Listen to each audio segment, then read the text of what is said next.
Isang mapagpalang araw sa ating lahat. Ako po si Sarina Espaloma at yung lahat pinatunan para sa daily devotion na pinamagatang nagawa ko na ba ang kasalanan walang kapatawaran. So, ang concept natin ngayon is blasphemy against the Spirit.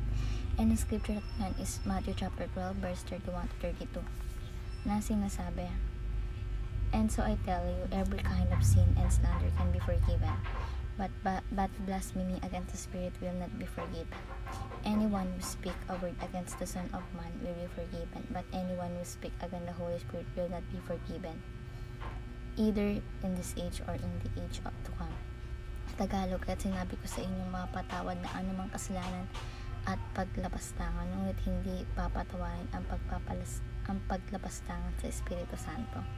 Sino mang magsalita laban sa anak ng tao ay patatawarin, ngunit sino mang magsalita laban sa Espiritu Santo ay hindi papatawarin, maging sa panahong ito o sa panahong darating.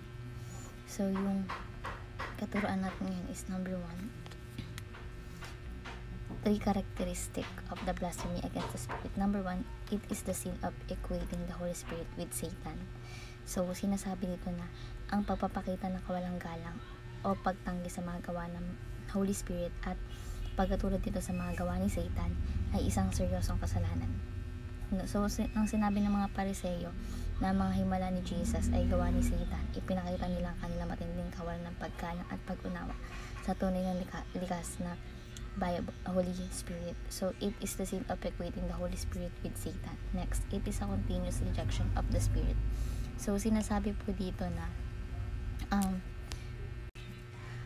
ang kasalanang ito ay hindi nagaganap sa isang pagkakataon lamang, kundi isang matagal na proseso ng pagtanggi at pagmabaliwala sa mga paalala at gabay ng Holy Spirit. Kapag paulit-ulit tinatanggi ng isang tao ang pag-imbita ng Espiritu, pinipili niyang manatiling malayo sa Panginoon Diyos. So, it is a continuous rejection of the Spirit.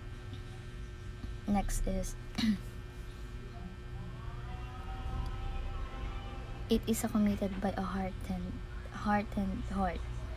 So, kapag ang heart mo ng isang tao ay tumigas at wala ng lugar ang Panginoon Diyos o ang kanyang mga aral, naging sanhi ito ng isang pagkilos ng blasphemy laban sa Holy Spirit. Ang matigas na heart ay isang result na patuloy na pagsuway sa Panginoon Diyos, kaya't hindi nila nakikilala ang Espiritu at hindi nila natututunan ang kanyang mga paanyaya. So, it is committed by a hardened heart. Next, so bilang application po, number 1, do not worry about accidentally committing blasphemy against the Spirit. So, yung kasalanan ito ay hindi isang bagay na madali o accident magagawa. Hindi ito mangyari maliban na lang kung ang isang tao ay patuloy na tumatanggi at naging matigas ang puso laban sa Holy Spirit.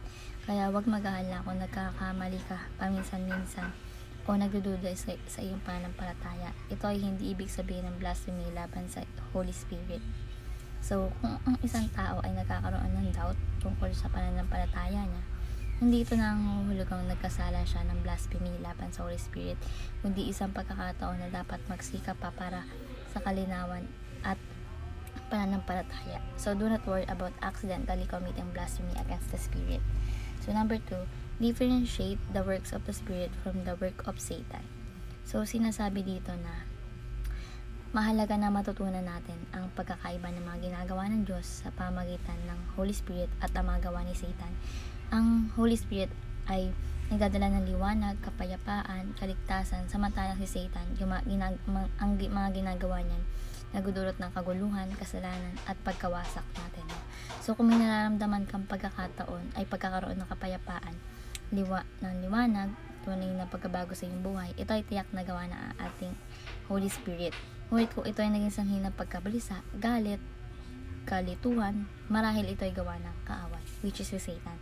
So, differentiate the works of the Spirit from the works of Satan. And lastly, discern the Spirit works through the Word of God. So, ang pinaka-epektibong paraan upang makilala ang gawain ng Holy Spirit ay sa pamagitan ng pag-aaral at pagsunod ng salita ng Diyos. Ang Bible ang pinakamalinaw na gabay sa pagkilala ng Holy Spirit at sa mga mensahe na nais niyang iparating.